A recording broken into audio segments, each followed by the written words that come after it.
Welcome class. आज का जो हमारा टॉपिक है वो है इंटरप्रेटिंग द रिसर्च फाइंडिंग, जो 11 यूनिट है। इसमें हम देख लेते हैं कि होता क्या है। ये एक इम्पोर्टेंट फेज होती है रिसर्च प्रोसेस में। इसमें क्या होता है, involve computation of certain measures along with searching for patterns of relationship that exist among the group. इसमें हम क्या करते हैं कि हम जो भी हमारी मेयर्स आती हैं, जो हम रिसर्च करते हैं, हम उसको एक पैटर्न में लेके आते हैं और पैटर्न में ला के जो भी हमारे पास मेयर्स आ रही होती हैं, हमारे पास चीज़ें आ रही होती हैं, जो डाटा आ रहा होता है, हम उनको इस वे में लिखते हैं कि उनका हमें रिलेशनशिप भी शो हो कि उस पैटर्न का आपस में जो भी हमने ग्रुप्स लिए हैं, उन ग्रुप्स का आपस में रिलेशनशिप क्या, उनके पैटर्न में आपस में रिलेशनशिप क्या। इससे हमें ज़्यादा बेहतर पता चल सकता है कि जो पुराने रिजल्ट और हमारे जो रिजल्ट है वो आपस में कितने मिलते जुलते हैं, कितने डिफरेंट है। Data collection is followed by the analysis and interpretation of data, where collected data are analyzed and interpreted in accordance with the study objectives. अब डाटा कलेक्शन जो है उसके बाद हमारे पास आता है एनालिसिस। जब भी हम डाटा कलेक्ट करते हैं तो फिर बारी आ जाती है एनालिसिस की और इंटरप्रिटेशन ऑफ डाटा की, कि हमने अब डाटा जो हमने कलेक्ट किया उसको एनालाइज कैसे करना है और उस डाटा को हमने इंटरप्रेट किया है कैसे करना है, ठीक है। जिसमें हमारा जो डाटा है वो हमारे स्टडी ऑब्जेक्टिव्स के अकॉर्डिंग एनालाइज होता है और इंटरप्रेट होता है। Analysis and interpretation of data includes compilation, editing, coding, classification and presentation of data. हमारा जो एनालिसिस और इंटरप्रिटेशन ऑफ डाटा है उसमें पहले तो कंपाइलेशन आता है, मतलब हम डाटा को कंपाइल करते हैं, फिर हम एडिट करते हैं कि कौन सी चीज़ें जो हैं वो इसमें रह गई हैं और कौन सी चीज़ें हमने शामिल करते हैं। एडिटिंग, फिर हम उसको कोड करते हैं डाटा को, जिस भी हमने उसको वर्ड में कर रहा होता है। फिर उसकी हम क्लासिफिकेशन करते हैं कि हमने इस डाटा को कैसे क्लासीफाई करना, परसेंटेज में करना, हमने उसको जो है वो मेल फीमेल में करना है या ज़्यादा हमारे पास जो वैल्यूज़ आई हैं, कम वैल्यूज़ आई हैं, किस तरह हम उसको क्लासीफाई करें। फिर प्रेजेंटेशन ऑफ डाटा हमारे पास आ जाता है कि अब जो हमने डाटा क्लासीफाई की है उसको हम प्रेजेंट कैसे करें। मतलब अगर कोई रेंज है वो हमने रिसर्च किया जो मेल और फीमेल के ऊपर थी, तो अगर हमने मेल और फीमेल को क्लासीफाई कर दिया कि एक डिजीज़ है वो मेल में इतनी ज़्यादा हो रही है, फीमेल में इतनी ज़्यादा हो रही है, तो अब हमने उस डाटा को प्रेजेंट कैसे करना है। फिर हमारे पास डेफिनेशन आ जाती है। Analysis is the process of organizing and synthesizing that data so as to answer the research question and test hypothesis. Purpose क्या होता है, to describe the data in meaningful term, to analyze the data so that pattern of the relationship can be detected. अब कुछ steps होता है quantitative data analysis के। इसमें आ जाता है डाटा प्रिपरेशन। सबसे पहला स्टेप है डाटा प्रिपरेशन। इसमें हम क्या करते हैं, कंपाइलेशन करते हैं, जिसमें हम सारे डाटा को गैदर करते हैं, कलेक्ट करते हैं, अरेंज करते हैं इन ऑर्डरली मैनर। फिर एडिटिंग आता है, जिसमें हम इन्वॉल्व करते हैं checking together data for accuracy, utility and completeness. फिर कोडिंग आ जाती है। Numerous replies can be reduce to a small number of classes through coding. जब भी हम कोडिंग करते हैं तो बहुत ज़्यादा जो डाटा वो हमारे पास स्मॉल होके आ जाता है, जिससे हमें बेहतर पता चल रहा था कि हमने इसको आगे कैसे क्लासिफाई करना है। Code is an abbreviation a simple number और alphabetic which is assigned by researcher to every schedule item. Coding जो होती है उसमें हम नंबर यूज़ कर सकते हैं, जैसे ए कर सकते हैं, बी कर सकते हैं, आइटम कह सकते हैं उसको। मतलब कोडिंग कैसी एब्रिविएशन या सिंबल होता है या कोई अल्फ़ाबेट होता है जो रिसर्चर एक आइटम को जो है वो असाइन करता है कि हमने इसको ये करना है, तो वो हमारी आ जाती है कोडिंग। उसके बाद स्टेप्स ऑफ क्वांटिटेटिव डाटा आ जाता है, जिसमें डाटा एनालिसिस, जिसमें क्लासिफिकेशन। नेक्स्ट स्टेप जो है वो क्लासिफिकेशन का आ जाता है। डिवाइड, इसमें हम करते हैं अरेंज करते हैं एंटायर डाटा को into different categories, group of classes on the basis of common characteristics. Common characteristics के बेस पे हम ग्रुप्स को, क्लासेस को डिफरेंट कैटेगरीज में जो है वो डिवाइड कर देते हैं और फिर अरेंज कर देते हैं, जिसको हम क्लासिफिकेशन कहते हैं। फिर टेबुलेशन आ जाती है, मतलब presentation of data involve orderly arrangement of data in column and rows. Second पे आ जाता है डिस्क्राइबिंग द डाटा। अब डाटा को हमने डिस्क्राइब कैसे करना है। Descriptive statistics are used to describe basic feature of data and to provide simple summarize about the sample. Percentage, means of central tendency and mean of dispersion are the example of descriptive statistics. आपने descriptive और influential statistics के बारे में पढ़ा होगा। तो describing the data जो होता है वो डिस्क्रिप्टिव स्टैटिस्टिक्स के बारे में को जो है उनको डिस्क्राइब करता है। फिर थर्ड पे आ जाता है drawing the influences of data. पहले हमने डिस्क्रिप्शन कर लिया था, मतलब हम लोगों ने डिस्क्रिप्टिव स्टैटिस्टिक्स कर लिया था। अब हम इन्फ्रेंशियल स्टैटिस्टिक्स करेंगे, जिसमें हम इन्फ्रेंसेस ड्रॉ करते हैं, रिजल्ट्स ड्रॉ करते हैं, उसको हम कहते हैं inferential statistics. For example, finding the difference in relationship and association between two और more variable by help of parametric and non parametric statistical test. Fourth पे जो द इंटरप्रिटेशन ऑफ डाटा में हम क्या कहते हैं, refers to critical examination of analysed data. अब हमें क्रिटिकल एग्जामिनेशन करना है एनालाइज डाटा का, result to draw inferences and conclusion. जो भी हमारे एनालाइज्ड रिजल्ट होते हैं उनके हमने इन्फ्रेंसेस ड्रॉ करने होते हैं, रिजल्ट ड्रॉ करने होते हैं, कंक्लूजन ड्रॉ करने होते हैं क्रिटिकल एग्जामिनेशन के थ्रू। फिर स्केल ऑफ मेजरमेंट हमारे पास आ जाते हैं। 4 स्केल ऑफ मेजरमेंट आता है, नॉमिनल होते हैं, ऑर्डिनल होते हैं, इंटरवल होते हैं और रेशो होती है। प्रॉपर्टीज ऑफ मेजरमेंट स्केल क्या है, identity, magnitude, equal interval and a minimum value of 0। ये इसकी प्रॉपर्टीज है। आइडेंटिटी का मतलब क्या है, each value on measurement scale has a unique meaning. सबका एक यूनिक मीनिंग होता है, ये उसका एक प्रॉपर्टी है कि इसमें आइडेंटिटी हमें पता होती है। मैग्नीट्यूड होता है, value on the measurement scale have an order relationship to one another, that is some values are larger and some are smaller, ये उसका मैग्नीट्यूड होता है। कुछ चीज़ें जो वो ज़्यादा होंगी तो और कुछ चीज़ें कम होंगी तो ये क्या होगा, उस ग्रुप का मैग्नीट्यूड होगा। इक्वल इंटरवल मतलब से scale units longer scale are equal to one another, इसमें दोनों स्केल जो हम दूसरे स्केल के इक्वल होता है। For example, the difference between 1 and 2 would be equal to the difference between 19 and 20, तो सेम इंटरवल। एक का डिफरेंस ही है, 1 और 2 में भी 1 का डिफरेंस है, 19-20 में भी 1 का डिफरेंस है। उसके बाद minimum value of 0, the scale has a true 0 point below which no value exist. 0 से स्टार्ट होते हैं हमेशा जो ये वाले मेजरमेंट स्केल्स होते हैं, तो इस वजह से भी हमें ये इसकी प्रॉपर्टी है। नॉमिनल लेवल ऑफ मेजरमेंट क्या है, lowest of level of measurement only satisfied the identity property of measurement consist of categories that are not more और less than each other but are different from another in some way. Nominal में क्या होता है कि जो lowest होता है, ये सब 4 लेवल में से लोअर लेवल ऑफ मेजरमेंट है, ठीक है। ये सिर्फ आइडेंटिटी प्रॉपर्टी ऑफ मेजरमेंट है, मतलब इसमें सिर्फ आइडेंटिटी हमें पता होती है। उसके बाद जो है वो कैटेगरीज, उन कैटेगरीज पे ये कंसिस्ट करती है जो कि दैट आर नॉट मोर और लेस देन ईच अदर, मतलब वो एक दूसरे से ना तो ज़्यादा होती हैं और ना कम होती हैं, but are different from another. ज़्यादा कम नहीं होती बल्कि बिल्कुल ही डिफरेंट होती हैं इन सम वे।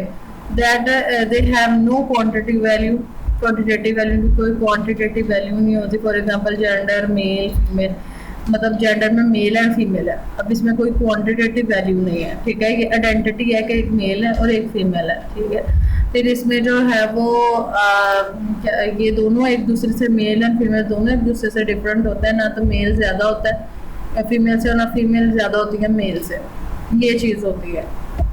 हैबिटेंट जैसे आ जाता है, अर्बन, रूरल, स्लम्स, मतलब ये दोनों तीनों आपस में डिफरेंट हो सकते हैं, लेकिन ये एक दूसरे से कम ज़्यादा नहीं हो सकता।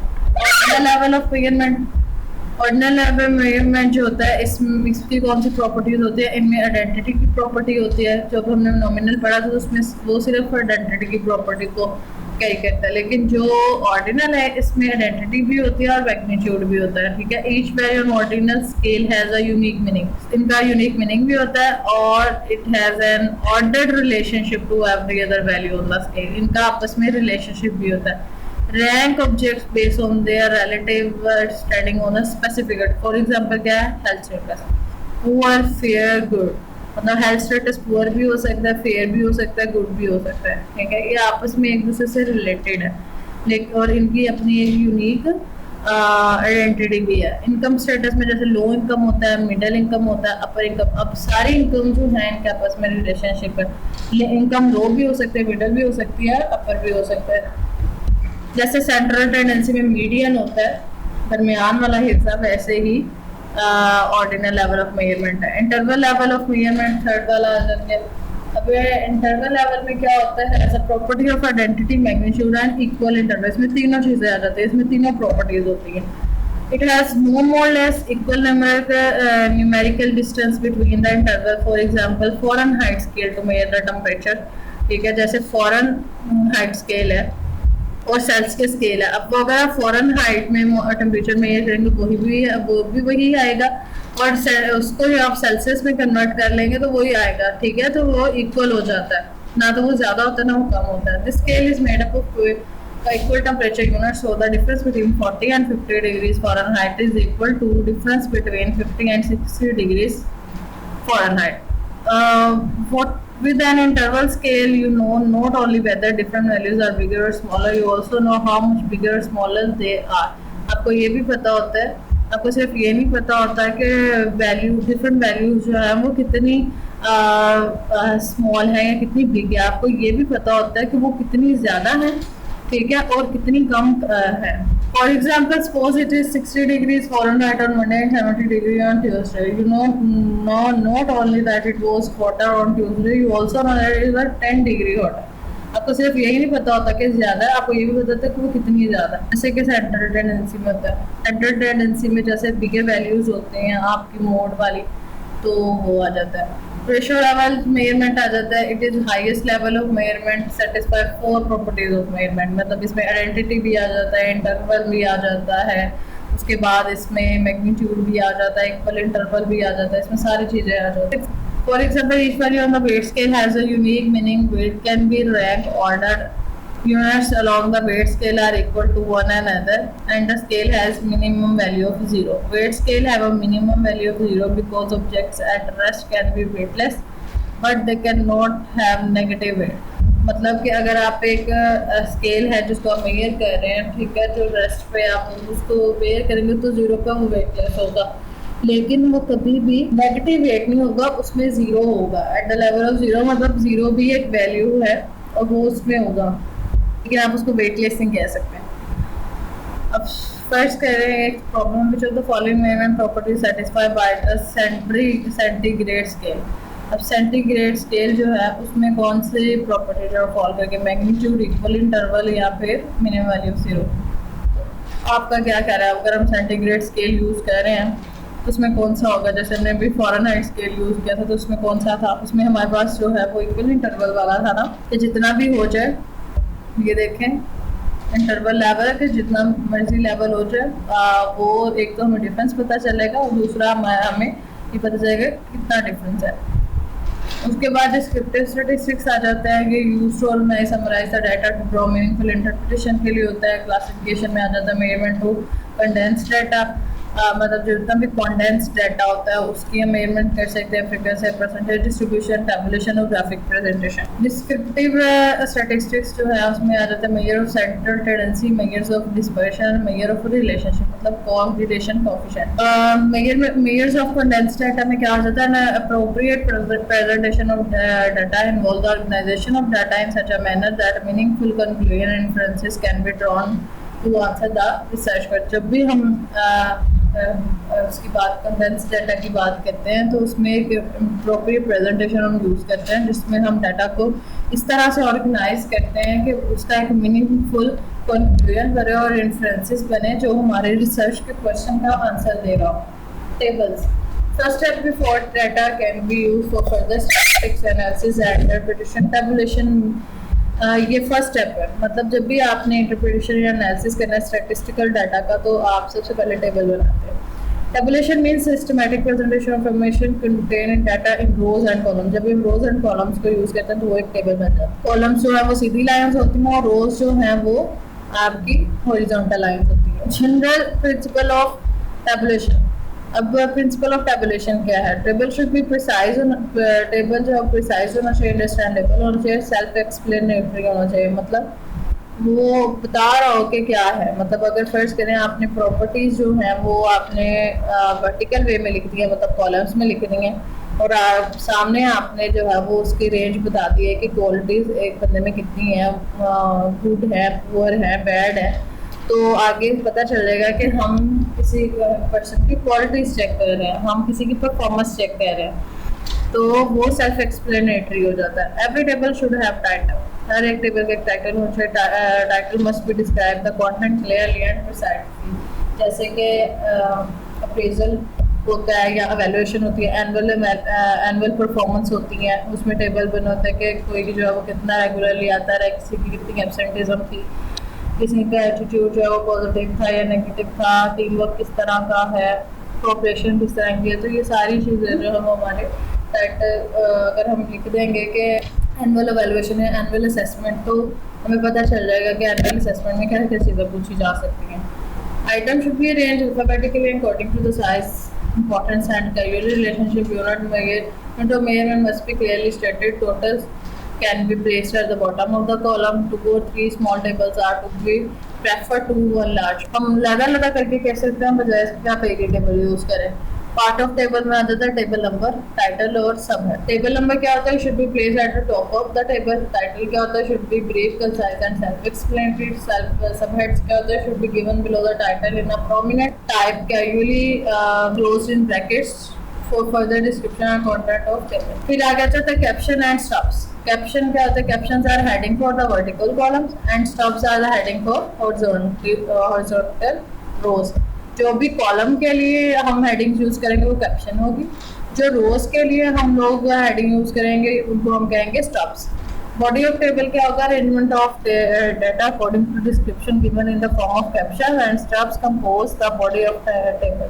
फुट नोट्स आ जाते हैं when the some practices can not be accurately explained in the body of table. footnotes are used to explain those items। मतलब अगर ये एक स्लाइड है, इसमें कोई ऐसी टर्म आ गई है जो आप लोगों को समझ नहीं आ रही, तो हम क्या करेंगे, यहाँ पे नोट बनाएंगे जिसमें उसकी डिस्क्रिप्शन लिखी होगी कि वो क्या है। उसके बाद सोर्स नोट्स आ जाते हैं, used when secondary data is used to mention the source from which these data are prepared. Types of table आ जाते हैं, पहले फ्रीक्वेंसी डिस्ट्रीब्यूशन टेबल आ जाता है जिसमें जो प्रेजेंट करता है फ्रीक्वेंसी डिस्ट्रीब्यूशन ऑफ इंफॉर्मेशन, जिसमें देखिए फर्स्ट करें सीरियल नंबर दिया है 1 2 3, इसमें सोशल डेमोग्राफिक वेरिएबल आ जाते हैं, एज आ जाती है, जेंडर आ जाता है, मैरिटल स्टेटस आ जाता है। उसके बाद हमारे पास आ जाता है N for number and F for frequency. अब 60 मेरे पास टोटल नंबर थे और उनकी फ्रीक्वेंसी कितनी है, अगर 18 है तो उसकी फ्रीक्वेंसी 30 बन रही है, 42 और 70 बन रही है। तो ये हमारे पास पेशेंट की सोशो डेमोग्राफिक प्रोफाइल आ गई है और इसको हम क्या कहते हैं, फ्रीक्वेंसी। मतलब 20 से अगर 40 तक एज को अगर देखें हम, तो 20 से 40 तक कितने लोग थे, ये उनकी फ्रीक्वेंसी है। 41 से 80 या 60 कितने लोग थे, ये उनकी फ्रीक्वेंसी है। जेंडर में मेल हैं तो वो कितने थे, नंबर में कितने थे, फ्रीक्वेंसी उनकी कितनी थी। फीमेल नंबर में कितने थे और उनकी फ्रीक्वेंसी कितनी थी। तो ये हमारे पास आ जाता है frequency distribution table. Contingency table होता है that report on frequency distribution of nominal variables. तो कॉन्टिजेंसी टेबल भी फ्रीक्वेंसी डिस्ट्रीब्यूशन को बता रहा होता है, लेकिन नॉमिनल वेरिएबल्स को simultaneously and that include the totals are known as contingency table, also known as cross table. इसको हम क्रॉस टेबल भी कहते हैं। प्रेजेंट्स फ्रीक्वेंसी डिस्ट्रीब्यूशन ऑफ 2 और more variable to establish the relationship और association between them. Table could be 2x2, 2x2 का table हो सकता है कॉन्टिजेंसी टेबल, 2x3 का हो सकता है, 3x3 का होता है, depending on variables. These tables are generally used in chi-square test. Types of data में आ जाता है, जैसे फर्स्ट करें अगर हम types of ventilation and dairy बाल मूवमेंट्स क्वेश्चन को हम देखना चाह रहे हैं, तो हम क्या करेंगे, बाल मूवमेंट्स लिखेंगे और मोड ऑफ वेंटिलेशन लिखेंगे। ठीक है, ये है 2x2 का टेबल। अब 2 थी इसमें वेरिएबल्स, बाल मूवमेंट और मोड ऑफ वेंटिलेशन। उसमें भी हम देखेंगे स्पॉन्टेनियस और मैकेनिकल वेंटिलेशन वाले लोग कितने थे। बाल मूवमेंट कुछ में प्रेजेंट है, कुछ में एब्सेंट है। जिनमें प्रेजेंट है उनमें स्पॉन्टेनियस वेंटिलेशन का 391 है और मैकेनिकल वेंटिलेशन के साथ 32 है, और जिनमें एब्सेंट बाउल मूवमेंट में स्पॉन्टेनियस वेंटिलेशन के साथ 220 लोग हैं और 77 बाउल मूवमेंट्स इन लोगों में है, उनमें मैकेनिकल वेंटिलेशन में वो लोग 77 है। तो टोटल नंबर कितने हो गए हमारे पास, 432 ये हुए और 497 ये हुए, और टोटल हमारे पास आ गए 720। तो जो हमारे पास वैल्यू आई वो आ गई 45.8 और जो डिफरेंस आया वो हमारे पास आया 1 का। टाइप्स ऑफ टेबल में अगर आ जाता है मल्टीपल रिस्पॉन्स टेबल, उसमें आ जाता है when classification of cases to be done to categories that are neither exclusive और exhaustive. A multiple response table is used. वो वाली जब क्लासिफिकेशन इस तरह की हो जिसको हम जो हमारे ऐसी कैटेगरीज में डिवाइड हो रही हो जो कि ना तो ज़्यादा एक्सक्लूसिव हो ना ही एग्जॉस्टेड हो, ठीक है, तो तब हम मल्टीपल रिस्पॉन्स टेबल यूज़ करते हैं। For example, patient can have 1 2 or more complaint. In such cases sum total और frequencies would be exceed to a number of subject and may lead to confusion। Therefore, total number of subject in the cases of multiple responses given as base and from this we calculate the percentages. जैसे देखें इसमें blood sampling है वो काफ़ी लोगों की different हो सकती है. Factor contributing to sleep deprivation among patient. अब हम उसमें फैक्टर्स देखेंगे कि कौन सी चीज़ें जो स्लीप डेप्रिवेशन में कंट्रीब्यूट कर रही हैं. ब्लड सैंपल लिया गया, डायग्नोस्टिक टेस्ट लिए गए, उसके बाद मेडिकेशन को कुछ लोगों को ब्लड सैंपल जो है वो कर रही थी डिस्टर्ब, डायग्नोस्टिक टेस्ट कर रहे थे, कुछ को मेडिकेशन, कुछ को वाइटासाइन मॉनिटरिंग कर रही थी, कुछ को नॉइस और कुछ को ब्राइट लाइट्स ये स्लीप डेप्रिवेशन कॉज कर रही थी. तो ये मल्टीपल फैक्टर है, मतलब patient has more than one factor. उसी पेशेंट को ब्लड सैंपलिंग जो है वो इतने परसेंट की होगी, डायग्नोस्टिक टेस्ट इतने परसेंट, मेडिकेशन और नॉइस और ब्राइट लाइट्स की होंगी ना फैक्टर. फिर आ जाता है miscellaneous table when the presentation of data can not be classified under any other. जब तो डाटा जो है किसी क्लासिफिकेशन के अंडर जो है वो फॉल ना कर रहा हो तब हम ये वाला यूज़ करते हैं. This table are used to present data other than frequency percentage distribution such as mean, median, mode, range, standard deviation and so on. Graphical presentation of data आ जाता है. These set are also effectively present the information in the graphical representation. These are suitable titles. Graphical presentation of data जब हमने करना था, graphs में करना होता तो हम पहले क्या करते हैं, suitable title देखते हैं, measurement unit देखते हैं, proper scale, index, data source और बदलते हैं और neat रखते हैं. Suitable title में make sure the appropriate title is given to graph which is indicate the subject of presentation. जैसे histogram हो गया, pie chart हो गया, इस तरह की चीज़. measurement unit mention in the measurement unit in the graph कि हमने किस चीज़ में, जैसे frequency है उसको आप सिर्फ लिखते हैं, जैसे weight उसको kgs में लिखते हैं, इस तरह यूनिट्स होते हैं और हमने वो लाजमी मेंशन करना ताकि हमें आइडिया हो कि ग्राफ किस चीज़ का बना हुआ है. तो स्केल हमने यूज़ करते हैं. उसके बाद index, appropriate colour, shades, lines, design in the graph for better understanding. Set colour आप यूज़ करते हैं, शेड यूज़ कर सकते हैं डाटा को प्रेजेंट करने के लिए. डाटा सोर्सेज जो है वो अपने बॉटम ऑफ द ग्राफ पे लिखनी होती हैं. आप उसको इतने सिंपल वे में लिखें कि वो समझ आ जाए. इस सिंपल वे में कंस्ट्रक्ट करें. नीट होना चाहिए, मतलब करेक्ट फॉन्ट साइज होना चाहिए, कलर अच्छे होने चाहिए. तो graph should be visually aid for the presentation of information. While constructing diagram of graph, some points should be considered. होने चाहिए. They must have title and index. Proportion between width and height should be balanced. Footnotes भी होने चाहिए. Principle of simplicity must be kept in mind. जितना simple होगा उतना easily समझ आएगा. नीटनेस और क्लीनलीनेस भी जो है वो ग्राफ के कंस्ट्रक्शन में बहुत इंपॉर्टेंट रोल प्ले करते हैं. अब टाइप्स ऑफ डायग्राम्स और ग्राफ क्या है. बार डायग्राम है, पाई चार्ट आ जाता है, histogram, frequency, polygon, line graph आ जाता है, कम्युलेटिव फ्रीक्वेंसी, क्योर आ जाता है, स्कैटर डायग्राम आ जाती है, पिक्टोग्राम और मैप डायग्राम्स आ जाती हैं. बार डायग्राम क्या है, useful for displaying nominal ordinal data के लिए सूटेबल होता है. इजी मेथड होता है रियल कंपैरिजन के लिए. मैग्नीट्यूड ऑफ डिफरेंट फ्रीक्वेंसी, कौन सी चीज़ हाई है, कौन सी चीज़ कम है और कितनी कम है, ये सारी चीज़ों में पता चल सकती है. Width of bar should be uniform throughout the diagram. Gap between bar and another should be uniform throughout. Bars may be vertical or horizontal. Simple bar diagram होती है, multiple होती हैं और proportion होती हैं. ये simple है, ये horizontal है, ये आपस में मिली हुई है, मल्टीपल और प्रोपोर्शन. पाई डायग्राम, पाई चार्ट जो होता है वो ग्राफ के फॉर्म होते हैं that represent the data in circular graph. ठीक है. Slices of pi show the relative size of data. Type of factorial representation of data है. पाई चार्ट जो होता है उसमें हम category list of categorical variables use करते हैं. न्यूमेरिकल वेरिएबल, कैटेगरी वेरिएबल्स और न्यूमेरिकल वेरिएबल्स जो होते हैं वो पाई चार्ट में रिक्वायर्ड होते हैं. Here the term pie represent the whole and the slices represent the part of whole. पहले हम डाटा को कैटेगराइज करेंगे, फिर कैलकुलेट करेंगे टोटल को, फिर कैटेगरीज को उस टोटल के ऊपर डिवाइड करेंगे, उनको परसेंटेजेस में कन्वर्ट करेंगे और फिर एंड पे calculate the degree. Therefore pie chart formula is given है. पहले गिवन डाटा होगा, उसको हम टोटल वैल्यू के ऊपर डिवाइड करेंगे. फर्स्ट करें कि एक गिवन डाटा जो है वो 40 का है, आपका जो टोटल है वो 360 है, पाई चार्ट आपका 360 है और उसमें से 100 जो है वो पहली आइटम की जो वैल्यू है. आप 100 को 350 के साथ मल्टीप्लाई करके 360 टोटल के साथ करके डिवाइड 270 अगर आपकी वैल्यू है, आप 100 को 270 के साथ डिवाइड करेंगे और मल्टीप्लाई करेंगे 360 डिग्री के साथ, क्योंकि आपका जो पाई चार्ट होता है वो होता है 360 डिग्री का. तो आप उसको फिर जो गिवन डाटा और टोटल डाटा है उसको मल्टीप्लाई एक दूसरा डिवाइड करेंगे और 360 के साथ मल्टीप्लाई कर देंगे तो आपके पास वैल्यू आ जाएगी। जैसे फर्ज करें इस ब्रांड में हमने डाटा को टेबल के अंदर एंटर करना है। हमारे पास फुटबॉल की इतने हैं, हॉकी की 5 है, क्रिकेट के 5 है, बास्केटबॉल के 10 है, बैडमिंटन के 10 है। तो हॉकी फुटबॉल में हमारे पास जो है वो 10 और 5 और 5 और फिर 10 और फिर 10 मिला के कितने हुए 40। टोटल जो है 40 हो गए।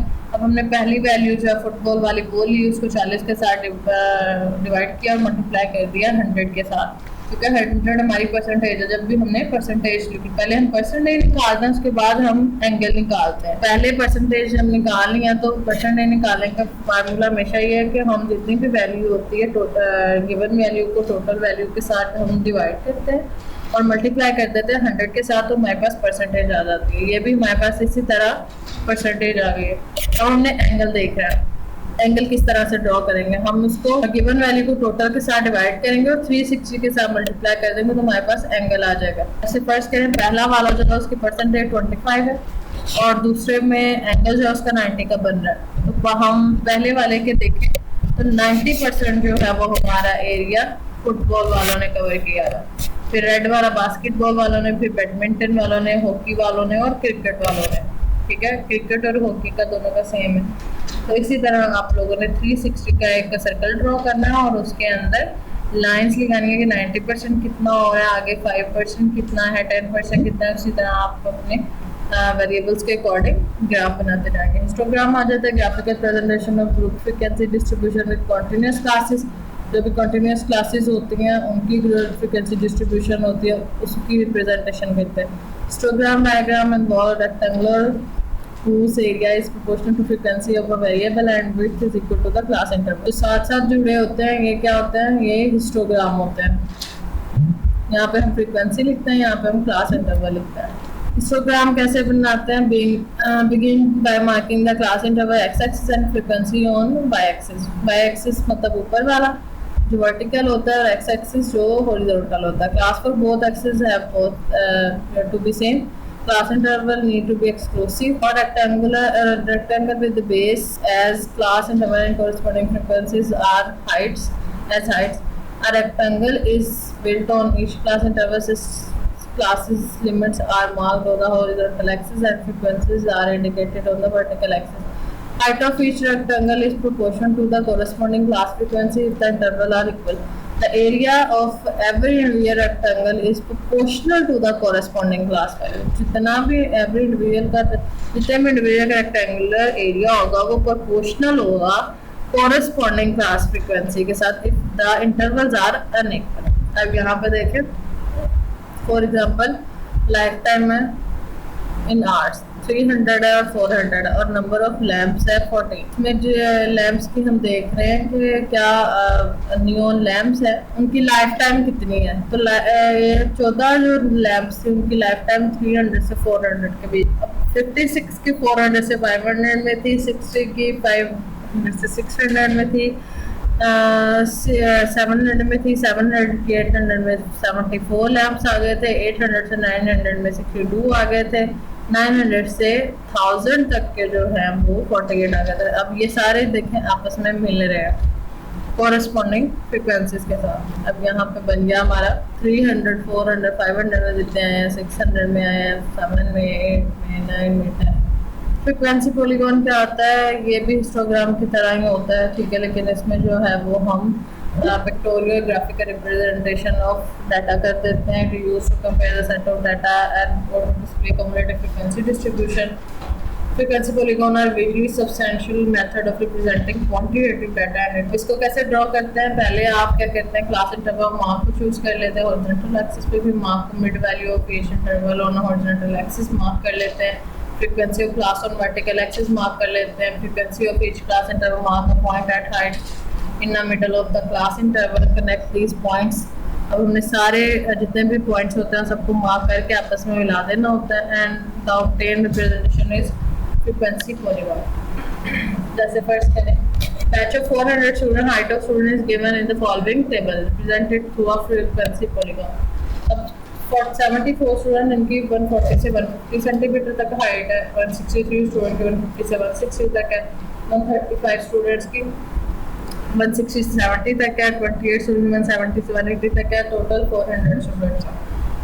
अब फ्रीक्वेंसी पॉलीगॉन कैसे बनाएंगे? Height are represented on horizontal axis on a suitable scale as shown. Number of students represented on number of student को हमने वर्टिकल एक्सिस पे देख लिया, ठीक है, और हाइट को जो अब हमने हॉरिजॉन्टल एक्सिस में देख लिया। ये देखें, वर्टिकल एंगल में नंबर ऑफ स्टूडेंट्स आ गए, हॉरिजॉन्टल में हमारे पास आ गई height. Now rectangular bar of the width equal to the class size and length of the bar corresponding to the frequency of class interval as drawn.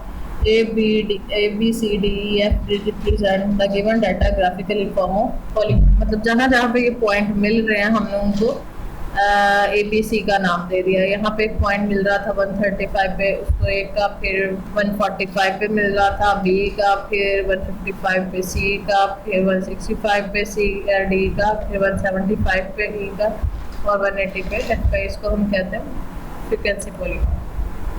हम इसको histogram बनाए बगैर भी draw कर सकते हैं। इसमें हम क्या करते हैं, class mark is equal to upper limit plus lower limit और 2 पे डिवाइड कर देते हैं और हमारे पास क्लास इंटरवल आ जाता है।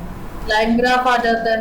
लाइन ग्राफ में हमारा एक चीज़ एक्स एक्सिस पे होती है, उसको हम इंडिपेंडेंट वेरिएबल कहते हैं, और दूसरी जो है वाई एक्सिस पे होती है, ठीक है, जो हमारे डिपेंडेंट वेरिएबल्स होते हैं। एक्स एक्सिस पे कौन सी होंगी, इंडिपेंडेंट, और वाई एक्सिस पे होंगी इंडिपेंडेंट वेरिएबल। फिर होगी वो हमारे पास आ जाता है, ये क्या करता है, ये कम्युलेटिव फ्रीक्वेंसी डाटा को रिप्रेजेंट करता है। उसके बाद ड्राइंग होगी ordinary frequency distribution table equal to cumulative frequency table. पहले हमें ऑर्डिनरी को कम्युलेटिव फ्रीक्वेंसी टेबल में कन्वर्ट करना पड़ता है, फिर कम्युलेटिव फ्रीक्वेंसीज जो है उनको प्लॉट किया जाता है correspond to upper limit of class. फिर इन पॉइंट्स को हम क्या करते हैं, कम्युलेटिव फ्रीक्वेंसी को एक अपर लिमिट जो होती है क्लास की, उसके साथ हम ज्वाइन करते हैं by free hand curve. Diagram is called, जो भी डायग्राम फिर इसके बाद बनती है इसको हम आगे कहते हैं। जैसे फर्स्ट करें 50 स्टूडेंट्स की हाइट है, जिनमें 145, 155, 165, 175, 185 और ये सारी जो है अपर लिमिट्स हैं, जितनी भी हैं जो ज़्यादा वैल्यू वाली अपर लिमिट्स हैं, ये सारी हाइट है। उनमें 3 है, नोआ 21 है, 13 है, 4 स्टूडेंट्स है। कम्युलेटिव फ्रीक्वेंसी की बनती है 3 पहले का 3 है, फिर 3 को 9 में प्लस करेंगे 12 आएगा, 12 को 21 में करेंगे 33 आएगा, 33 को 13 में प्लस करेंगे 46 आएगा, 46 को 4 के अंदर प्लस करेंगे तो 50 आएगा। तो टोटल 50 स्टूडेंट, ये आ गई कम्युलेटिव फ्रीक्वेंसी। जब हमने दो चीज़ों को आपस में मिलाया, फ्रीक्वेंसी को अब फ्रीक्वेंसी को एक दूसरे के साथ हम लोगों ने प्लस किया, तो वो आ गया हमारे पास कम्युलेटिव फ्रीक्वेंसी। वो गिव कैसे बनाना, कम्युलेटिव फ्रीक्वेंसी इधर आएगी हमारे वाई एक्सिस पे, और जो क्लास मार्क होंगे वो एक्स एक्सिस पे आएंगे। तो यहाँ से हम बनाना शुरू करेंगे कि कहाँ पे कौन कौन से स्टूडेंट्स हमारी, उनकी कितनी कितनी हाइट है, वहाँ पे हम नोट लगाएंगे तो ये एक ऑब्जेक्ट बन जाएगा। स्कैटर और डॉटेड डायग्राम भी इसी तरह की होती है। ये देखें स्कैटर और डॉटेड डायग्राम, इसमें हम डॉट एक लाइन ड्रॉ करते हैं और हम डॉट्स बना देते हैं, तो एक scatter C diagram. Picto diagram में हम पिक्चर्स बना देते हैं। मैप डायग्राम और स्पोर्ट मैप में हम स्पोर्ट जो है उनको बना देते हैं। These map are prepared to show graphical distribution of frequency of characteristics। ये हमारे पास जो एक मैप आ गया, इसमें हम स्पोर्ट मैप देखें, हम यहाँ पे जो जो चीज़ें मेंशन की हुई हैं वो स्पोर्ट है, मतलब ये एक स्पोर्ट है, उसके अंदर लिख रही है, तो जितने भी हमारे नक्शे होते हैं वो सारे हमारे स्पोर्ट मैप के ऊपर बनते हैं। आई होप आप लोग आज का लेक्चर समझ आया होगा। Thank you so much.